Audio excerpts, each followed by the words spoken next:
আসসালামু আলাইকুম বন্ধুরা, কেমন আছেন? আশা করি সবাই ভালো আছেন। ইনশাল্লাহ ভালো থাকবেন। ভবিষ্যতে ডাটা দিয়ে মাছ রান্না করব। আজকে কি মাছ? শোল মাছ। শোল মাছ দিয়ে ডাটা দিয়ে রান্না করব। আমি শোল মাছটা ভেজে নিয়েছি, ডাটাটা সিদ্ধ করে নিয়েছি হালকা। ডাটাটা সবুজ সবুজ কালার হইলে উঠে নিয়েছি। এখন কষিয়ে বসিয়ে দিব।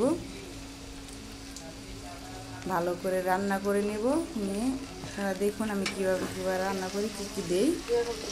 আপনাদের আশা করি ভালো লাগবে। যে ভিডিওটা দেখবেন অবশ্যই পুরোটা ভিডিও দেখবেন, না টেনে। ভালো লাগবে, আপনাদের সবাইকে ভালো লাগবে দেখলে। ভালো করে রান্না করে নিয়েছি। নিয়ে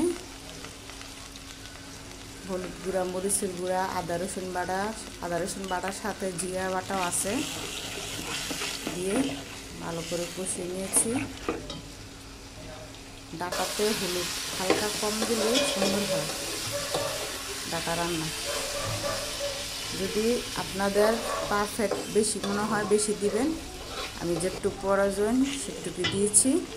আপনাদের বেশি হইলে মশলা কমিয়েও দিতে পারেন, আবার পরিমাণ মতো দিতে পারেন। দেখছেন ডাটাটা কত সবুজ কালার হয়েছে। ঠিক এরকমভাবে থাকতে ডাটাটা সিদ্ধ হয়েছে, আবার কালারটা সুন্দর হয়েছে। এবং থাকতে নামিয়ে নেবেন। একটা টমেটো দিয়েছি, সাথে কাঁচামরিচ ফালি করে দিয়েছি। অবশ্যই টেস্টটা বাড়বে, ভালো লাগবে। আশা করি আপনাদেরও পছন্দ হবে আমার রান্নাটা। ডাটা শোল মাছ দিয়ে সুন্দর করে রান্না করেছি। রান্না করে মা মিলে খেয়ে নিয়েছি, সেই স্বাদ হয়েছে। খুব সুন্দর হয়েছে রান্নাটা।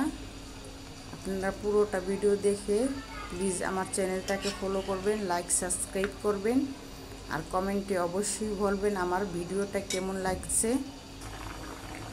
আশা করি সবার চেয়ে ভালো লাগবে। সবাই দোয়া করবেন আমার জন্য।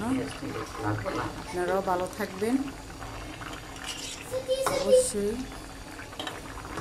আশা করি সবার জন্য ভালো আছেন, ভালো থাকবেন ভবিষ্যতে। আমার ভিডিও থেকে সবাই বেরিয়ে যাবেন না, আমার ভিডিওটা দেখবেন। রান্না শেষে জিরের গুঁড়ো আর ধনে পাতা অ্যাড করে দেব। ভালো লাগবে আপনার সাথে।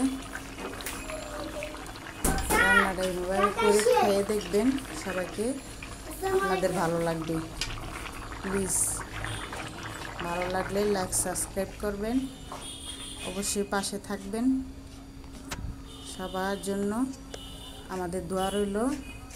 সবাইকে ভালো থাকবেন। আসসালামু আলাইকুম।